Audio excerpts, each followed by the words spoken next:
Salut tout le monde, très joyeuses vacances de Pâques si vous avez la chance d'en prendre. Et en tous les cas, pour tout le monde, l'occasion de redécouvrir des échantillons savoureux de nos invités sur Entre vous et moi avec l'humoriste Éric Barre qui nous raconte sa joyeuse rencontre avec Gilbert Montagnier. Également Christine Kelly, présentatrice et journaliste qui nous parle de son rôle de maman et de ce mantra qui l'accompagne tous les jours. Jean-Pierre Foucault qui nous parle de ces opportunités manquées, mais qui souvent sont nécessaires parce que le meilleur reste toujours à venir. Alexandra Gabriel, elle est numérologue, elle nous parle de la numérologie, nous explique en quoi ça peut éclairer nos vies, c'est passionnant. Élodie Gossuin, l'ex-Miss France, se remémore avec nous ce fou rire si drôle, si joyeux lors de la présentation de l'Eurovision, quand elle y était. Et puis Charlotte Deneau, qui est humoriste et qui nous parle de cette très belle rencontre avec Philippe Croison, une rencontre qui a bouleversé sa vie. Voilà, c'est sur Entre vous et moi, c'est pour vous. Très joyeuse Pâques et on vous embrasse avec Milo.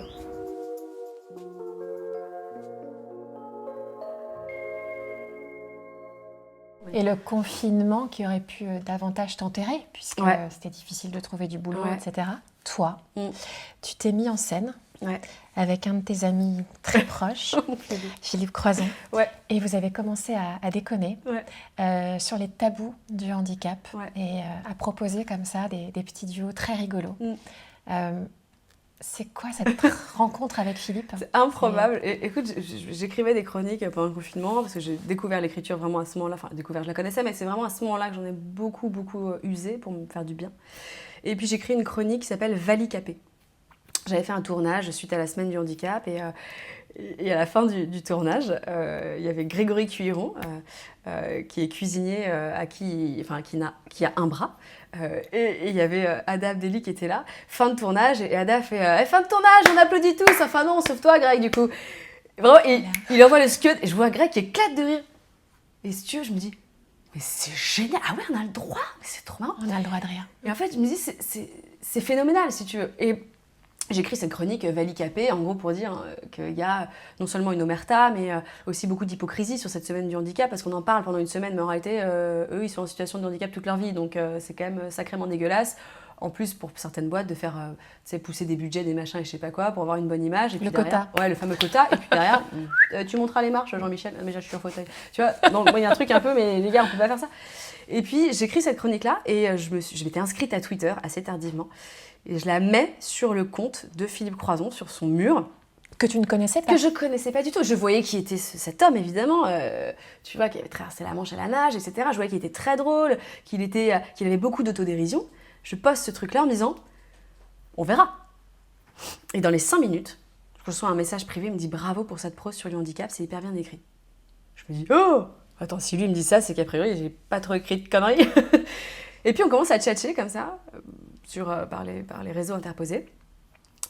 Et je pars à Noël en Normandie avec ma famille et avec ma nièce. Et puis je sais pas ce qui me prend, je dis à mon frangin, vas-y filme, je vais faire une vidéo pour Philippe Croison, parce qu'on était en Normandie, donc face à la Manche. Donc je vais aller m'y baigner, tu vois, pour lui montrer que moi aussi je vais me baigner dans la Manche. Plein mois de décembre, ressenti moins 8000, tu vois.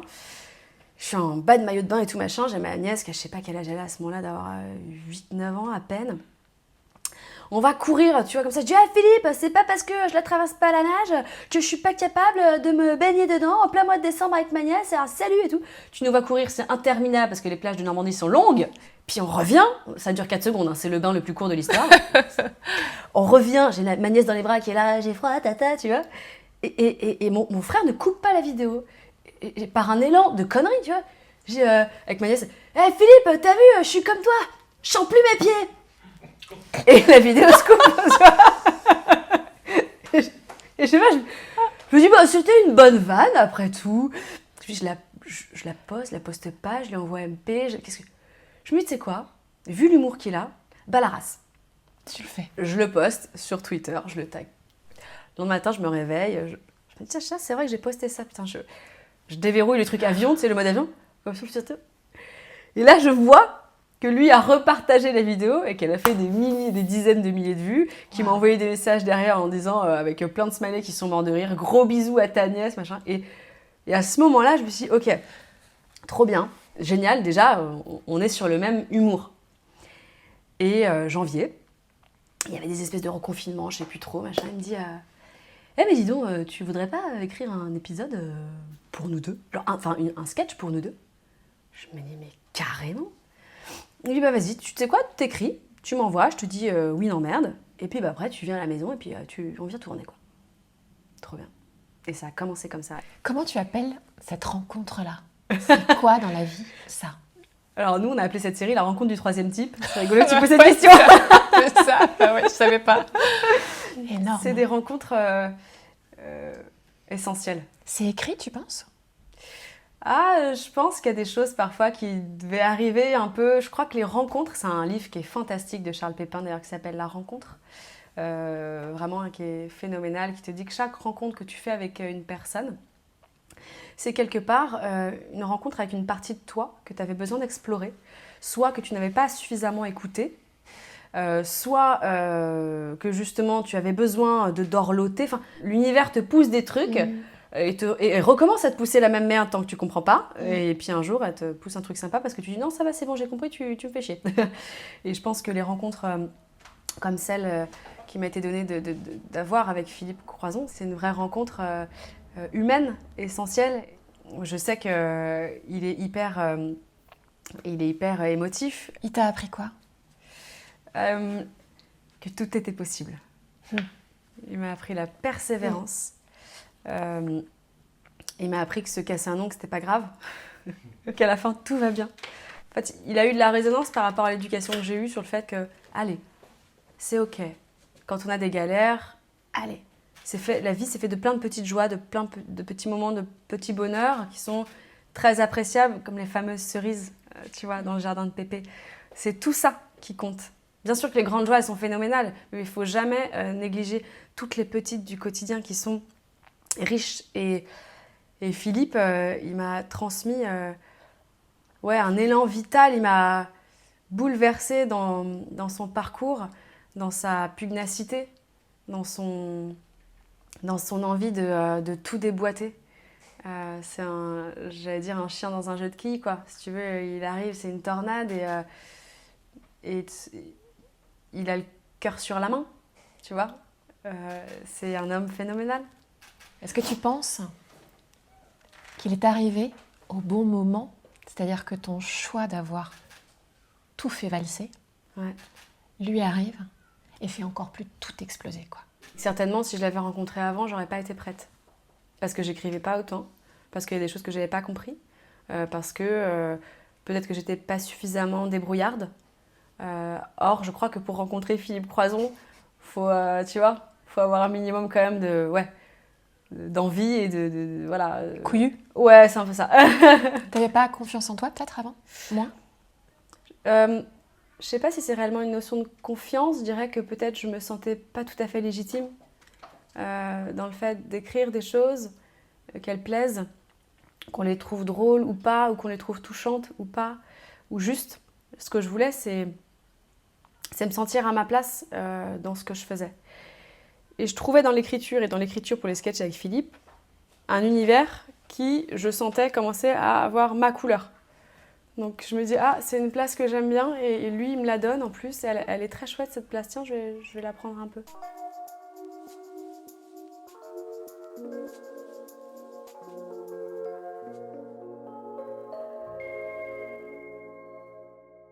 Bon, en 2001, tout s'emballe. 27 ballets. Et tu commences une tournée de plus de 60 dates dans toute la France avec... Yemen, avec Gilbert Montagnier. Je suis vraiment très content. Dominique, Yemen, t'es une belle femme, dis donc. Il voit tout, Gilbert. Hein. Il voit tout. C'est moi qui ai conduit, on a été un peu en retard parce que je me suis un peu perdu. Mais voilà, j'adore Gilbert Montagnier. Encore une fois, comme je te dis, j'ai eu quelques belles rencontres dans ma vie. Il fait partie des belles rencontres que j'ai eues. Gilbert et son épouse Nicole, c'est des amours. Et il m'a donné plein de bons conseils, de ne pas fatiguer ma voix, de faire les choses correctes, de bien prononcer quand je faisais des chansons en anglais qui étaient approximatifs.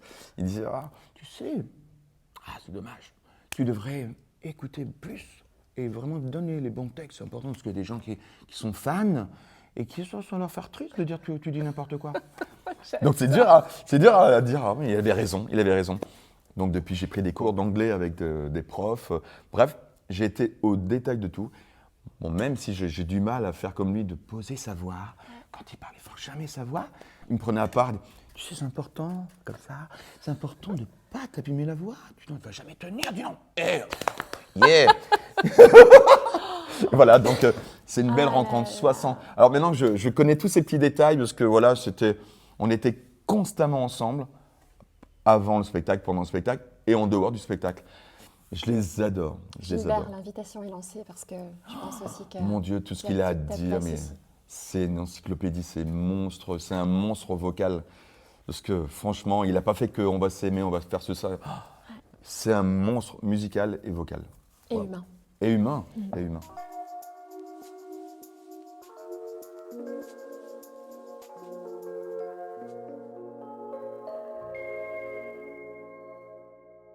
Une vie aussi, une mission de mère, puisque tu es maman d'une petite fille qui a 10 ans presque, c'est ça? Oui, exactement. Je ne savais pas que tu avais perdu 2 enfants, Oui, des jumeaux. exact. 12 octobre 2001. Tu étais enceinte de 6 mois. Je suis mère. Ça laisse quoi comme douleur? Ah ben, une douleur que j'ai traînée pendant 10 ans. Dès que je voyais un enfant, une femme, même dans un film, une fiction qui avait perdu son enfant, je pleurais non-stop. Qu'est-ce qui m'est resté? Ben, ça m'a coûté un divorce, je ne pouvais plus supporter mon mari de l'époque, pourtant je l'aimais.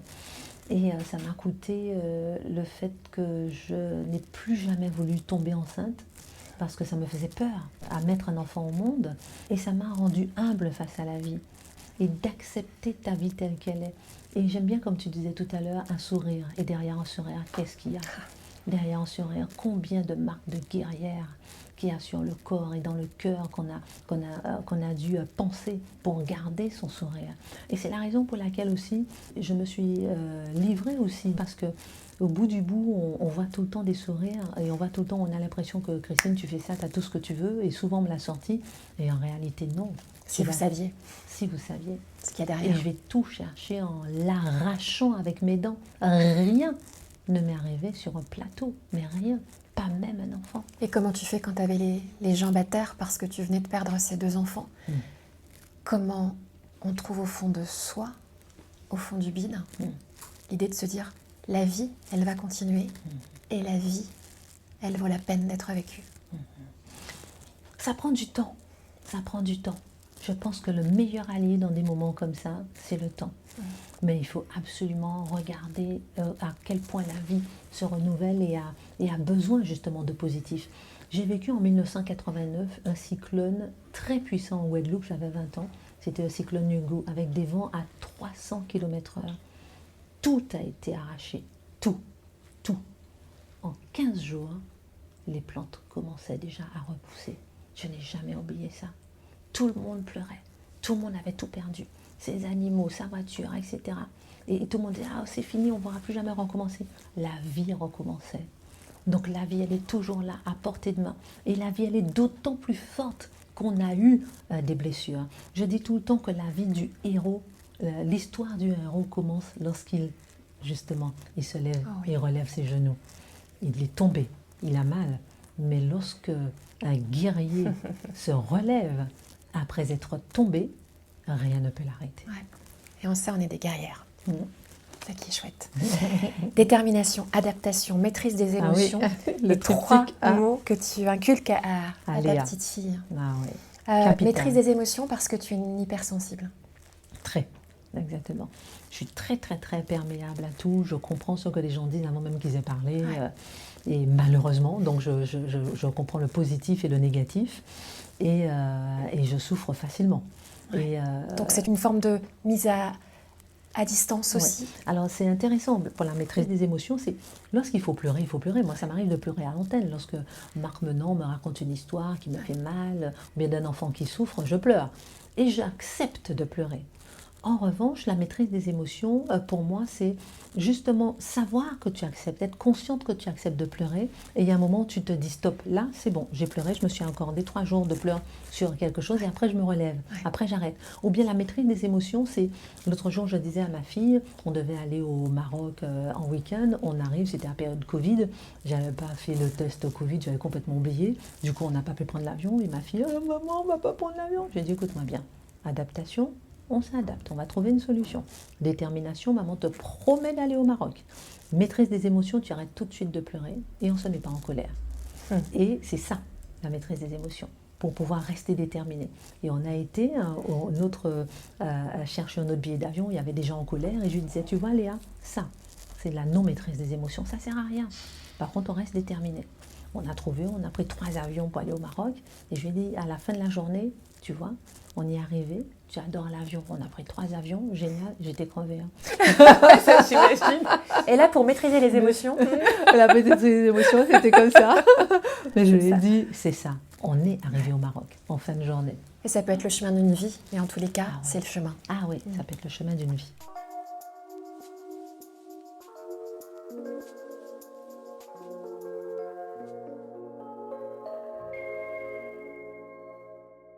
Il y a aussi la télé, Ouais. évidemment, où tu arrives en 76 sur Antenne 2, Oui. grâce à un certain Pierre Lescure. Oui. Ce Pierre Lescure, qui était avec moi à Radio Monte-Carlo au début, Ouais. il me dit, écoute, il m'appelle, il me dit, il y a un jeu américain formidable qui s'appelle Hollywood Square, on veut le faire, est-ce que tu veux l'animer, etc. Voilà. Et c'est devenu l'Académie des Neufs. Et donc, il m'a proposé il m'a proposé de faire l'Académie des Neufs. Et voilà, c'est parti comme ça, nous sommes restés complices et nous sommes toujours amis. Quand tu le revois, Pierre Lescure, Ouais. qu'est-ce que tu lui dis? D'abord, je ne peux que le remercier, Ouais. parce que c'est lui qui m'a mis le pied à l'étrier de la télévision. On se respecte beaucoup. Je suis content de voir que, on ne va pas le dire fort, mais que 50 ans après, on est toujours, amis. Il suffit d'une rencontre dans ce monde impitoyable de la télé, c'est les rencontres. Essentiel. Essentiel. On ne peut pas être cloîtré dans sa chambre en disant j'ai pas de chance, j'ai pas de chance, j'ai pas de chance. Si tu vas pas au-delà. Alors, tu sais pas qui tu vas rencontrer, tu sais pas. Mais il y a des rencontres essentielles. Le monsieur qui m'a engagé à Radio Monte-Carlo, c'était pour moi une rencontre formidable. Quand il est mort, son fils m'a appelé. Il me dit j'ai un cadeau pour vous, mon père vous a laissé quelque chose. C'est incroyable. Il est mort 25 ans ou 30 ans après m'avoir engagé à Radio Monte-Carlo. On m'a donné une boîte, une vieille boîte, je l'ai ouverte. Il y avait la lettre qui avait été écrite, ma photo d'identité, un trombone rouillé, le concours, des commentaires, manque de vocabulaire, mes bonnes voix, etc. Il voulait me remettre ça, c'était quand même extraordinaire. Donc ces rencontres sont indispensables. Étienne Moujotte aussi. Si je n'avais pas rencontré Étienne Moujotte à Europe 1, Ancien patron lorsque de j'étais à Europe 1, ensuite à Télé 7 jours, lorsqu'il était à Télé 7 jours, un jour il m'appelle, le train de la 5 est passé, je suis resté sur le quai moi. J'ai vu passer le train, j'ai dit oh, oh, oh, oh, et il ne s'est pas arrêté. Et Étienne m'a appelé en disant écoute, il n'y a plus que toi. Est-ce que tu veux? J'ai dit bah oui, je veux. J'ai voulu aller voir le président d'Antenne 2, Claude Contamine. C'était le vendredi de Pentecôte. J'ai appelé le cabinet de Contamine. J'ai dit j'aimerais voir le président parce qu'on me propose de partir sur la une. J'aimerais quand même le voir. Et on m'a dit mais vous n'y pensez pas, c'est Pentecôte, nous verrons cela mardi. Je dis bon, et Francis Bouygues m'a reçu le samedi de Pentecôte dans son bureau et m'a engagé. J'ai quitté le service public comme ça. Et depuis 1987, je suis à TF1. La vie est bien faite, tu crois? Il faut louper des trains? Il faut louper des trains, bah bien sûr. Il ne faut pas le prendre dans la gueule, mais il faut louper des trains. Hein. Il faut louper des trains, bien sûr. C'est heureusement que le train ne s'est pas arrêté. Extraordinaire. Il y en a qui n'ont pas cette chance-là. Il y en a qui ont la malchance de voir le train s'arrêter, de monter dedans. Bon, moi j'ai eu cette chance-là qui a été fondamentale dans ma vie professionnelle, incontestablement. Tu n'es pas de ceux qui disent que quand ça ne se fait pas, ce sont des échecs ou des Non. rendez-vous ratés ou... Non, non. Ouais. Mais quand il y a un échec ou un rendez-vous raté, j'ai toujours eu, je ne sais pas pourquoi, ça rebondit très vite. Ouais. J'ai eu cette chance-là qu'on me propose quelque chose d'extraordinaire, qu'on me propose des concepts extraordinaires qui font que Voilà. À la fin de Sacrée Soirée, moi je me dis qu'est-ce que je vais faire. Et puis on a fait des années tubes, ça a marché. Et puis j'ai fait Miss France, ça a marché. J'ai fait ma 30e Miss France il n'y a pas longtemps. Et puis qui veut gagner des millions. Enfin voilà. J'ai eu cette chance-là d'avoir servi des concepts extraordinaires. T'y crois, toi, si je te dis ton père n'est pas très loin? Ah bon, j'y crois dur comme fer. Il veille? C'est lui qui me guide. C'est sûr. C'est sûr, c'est sûr. C'est lui qui me guide. J'aurais bien voulu lui montrer. J'aurais bien voulu l'emmener sur mon petit bateau, parce qu'il adorait la pêche. Il n'avait pas de bateau. L'emmener pêcher. J'aurais bien voulu qu'il soit dans ma maison qui est au bord de l'eau, où on ne voit que la mer, etc. J'y pense souvent, mais je suis certain que c'est lui qui me guide, mais évidemment. Il y a ma tante à côté qui doit le dire, et puis ma mère maintenant. Voilà. Et de voir son petit garçon là, de 14 ans, quand il l'a quitté, le voir sur les plateaux de télé adulé par le public, parce que tu l'es. Je sais pas si ça l'émeut, mais enfin, je pense qu'il ne doit pas être... Ma mère était contente. Ouais. Ah, ma mère était fière. Ma mère était fière. Elle allait d'ailleurs toujours faire le marché le lendemain de Sacrée Soirée. Comme ça, on était sûr qu'on lui fasse un petit commentaire, une petite réflexion. Mon père, je ne sais pas, mon père, il était assez froid, assez rigoureux. Alors, peut-être qu'il le pense, mais il ne l'aurait pas montré. Et toi, la notoriété, tu la gères comment? Je l'ai cherché. Je l'ai cherché et je l'admets. Je l'admets. Quand on me demande un selfie ou une signature, j'accepte toujours. Parce que j'ai du mal à comprendre celles et ceux qui font des pieds et des mains pour être célèbres et qu'une fois célèbres, mettre un chapeau et des lunettes noires pour pas qu'on les reconnaisse. C'est absurde. Hein.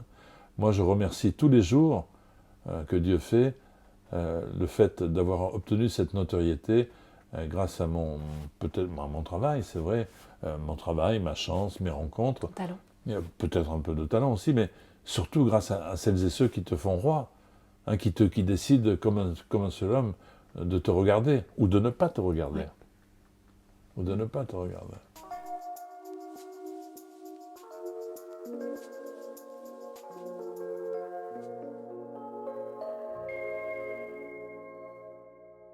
Que faut-il pour connaître son chemin de vie? On commence par quoi, par exemple? Alors, moi, si tu me prends un exemple, 22 mars 1974. En fait, tu prends l'énergie de ta date de naissance et tu additionnes chaque chiffre qui compose ta date de naissance. Donc 22, Tu fais 2, plus 3, plus 1, plus 9, plus 7, plus 4 et tu vas arriver à 28.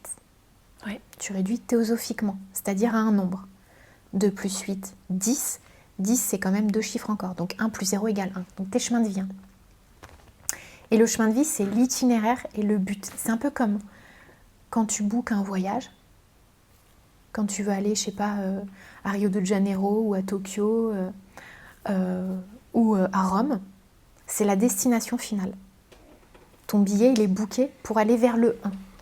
Et donc toute ta vie, pendant toute ton incarnation, toute ton existence, tu vas vivre des événements, des épisodes de vie qui vont t'amener à développer et à consolider l'énergie du 1 en toi. Donc le 1, c'est l'autonomie, l'indépendance, la réussite personnelle, le courage, la résilience, les expériences singulières et atypiques. Et le 1, il n'aime pas être dans les sentiers battus, il aime en sortir. Le 2, donc les personnes qui ont un chemin de vie 2, par exemple quelqu'un qui est né un 5 avril 2009, Ouais.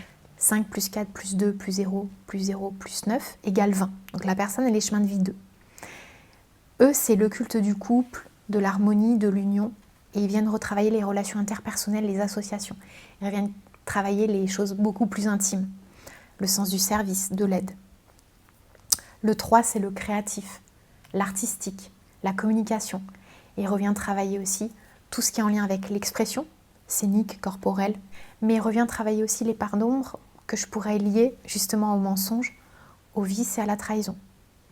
Le 4, c'est la structure, l'ancrage, le travail. C'est celui qui bâtit sur le long terme, qui consolide et qui apprend quelque part à vivre, à sublimer les ressources à sa disposition, même si à ses yeux elles sont minimes. Le 5, c'est la liberté sous toutes ses formes. Le 5, il voyage, il bouge, il n'aime pas la routine, il accepte les expériences inconstantes et éphémères parce qu'en fait, il renaît à chaque fois et il se renouvelle constamment. Le 6, c'est la famille, la maternité, la communauté. C'est vraiment le foyer, c'est l'amour, c'est l'harmonie. Le 7, c'est le sacré, le mystique, le spirituel. C'est aussi le scientifique, c'est celui qui est à la fois cérébral, c'est toute la sphère du cerveau, le 7. C'est l'inconscient, le subconscient, donc c'est la psychologie. Mais c'est aussi les personnes qui peuvent être enfermées dans leur tête, dans leur mental. Le 8, quand vous lisez des bouquins en numérologie, on va tout de suite vous dire, c'est le pouvoir, l'argent, la justice. C'est les 3 mots-clés. Et c'est vrai. Mais c'est pas que ça. C'est aussi le karma et le transgénérationnel. C'est à la fois le chaos et l'abondance. C'est les guérisseurs. Le 9, c'est le don humanitaire, c'est le don de soi. C'est les voyages. C'est l'étranger, c'est l'international. C'est le médecin sans frontières. Et après, tu as les maîtres nombres, 11, 22, 33 et 44. Le 11, c'est le visionnaire, c'est celui qui entraîne l'autre dans ses victoires. Le 22, c'est comme Ayrton Senna, c'est le bâtisseur pour les temps futurs. Le 33 revient quelque part honorer une condition. Et le 44, c'est celui qui refait déjà l'expérience de ce qu'il a vécu pour quelque part encore plus sublimer et mettre en lumière ses forces. Alors, vous allez faire le test.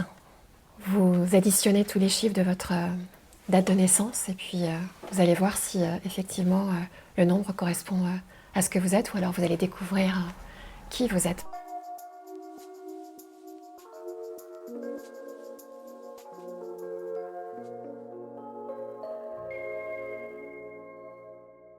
Tu vas me faire rire.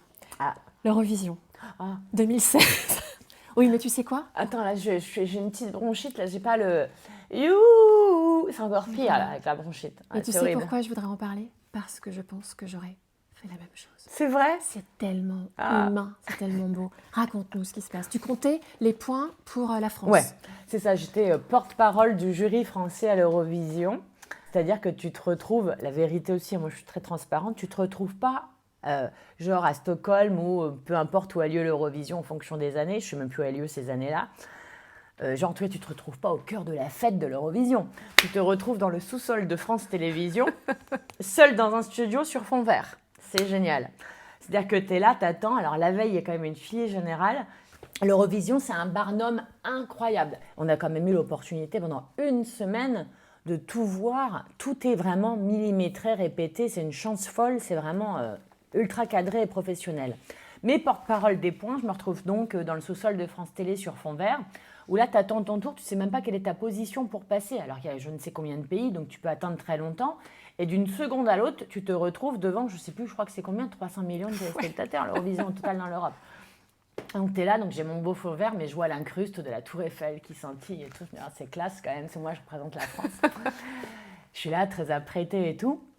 Mais le stress est donc au max. J'ai jamais vécu plus stressant que ça en expérience pro. Et d'une seconde à l'autre, tu dois être dans le mood de l'Eurovision festif devant. C'est ultra stressant et en direct. Et c'est vrai que j'étais là. En fait, je suis fan d'Amir, j'adorais sa chanson. Donc j'ai cherché. Et donc je chante, j'essaie de me détendre, je vois tout ce qui se passe. Et je trouve qu'Amir a assuré, je suis trop fière. Donc je suis là. Et arrive France. Et justement, je me dis, je suis tellement contente. C'est un petit message pour lui. Ça fait genre Team France. Et ça sort tout seul. Et la veille, c'est vrai que je dis que tout est millimétré, mais la veille, mais jamais j'ai fait ça. Je ne l'ai pas fait, donc personne ne m'a fait de remarques, puisque j'ai été très carré, j'ai fait le speak qu'il fallait faire, quoi, vraiment. Bonsoir l'Europe, bravo pour ce... en anglais, français, tout ça, j'ai bien appris mon texte. Bravo pour ce show extraordinaire. Donc les 12 points de la France sont attribués à... Et puis t'annonces. Mais là, je suis dans le bruit, c'est la fête, je suis trop contente et je sors ce youhou, quoi. Et je vois que je ne reçois mais aucun soutien en direct. Je ne sais plus qui présentait, je crois que c'était Marianne James et Stéphane Bern.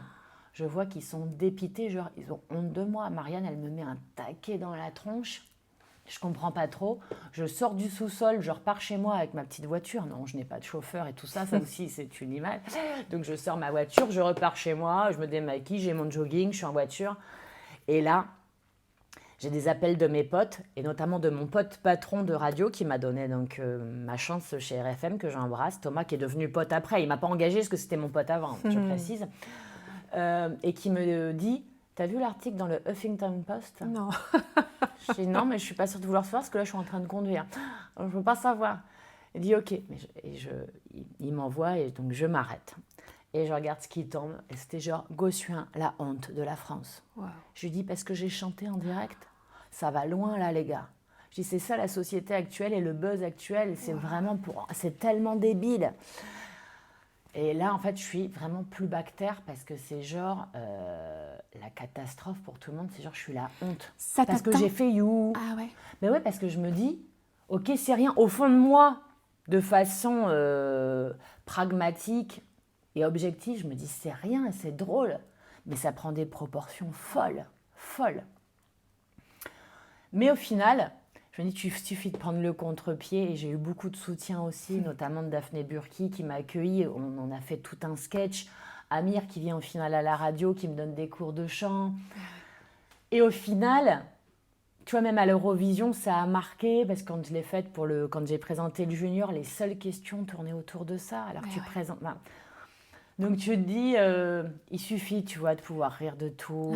L'instinct. Ouais, L'intuition. l'intuition. Et continue. Et puis c'est pas grave si ça dérange certains, quoi. On se le fait là? Allez. Tu sais qu'il est arrivé Il est pas mal, sixième. hein. You're the one that makes me Very strong. Ouais, voilà. Bref. I've been looking for you. Like a melody of my song. Bon tiens, je lance un appel. Amir, Ouais. ici, le prochain. Allez. Tu l'appelles, hein? Ouais. Donc ça c'est fait, merci. Bah, avec plaisir, hein, c'est cadeau. Vraiment, ça me fait plaisir à moi. Merci d'avoir écouté cet épisode. Et sachez que désormais, vous pouvez soutenir votre chaîne Entre vous et moi en versant un don. Le lien de la cagnotte est en ligne dans la description sous la vidéo. Mais évidemment, continuez de vous abonner et de laisser un like, un petit commentaire. Toutes nos émissions sont également disponibles en podcast sur vos plateformes préférées.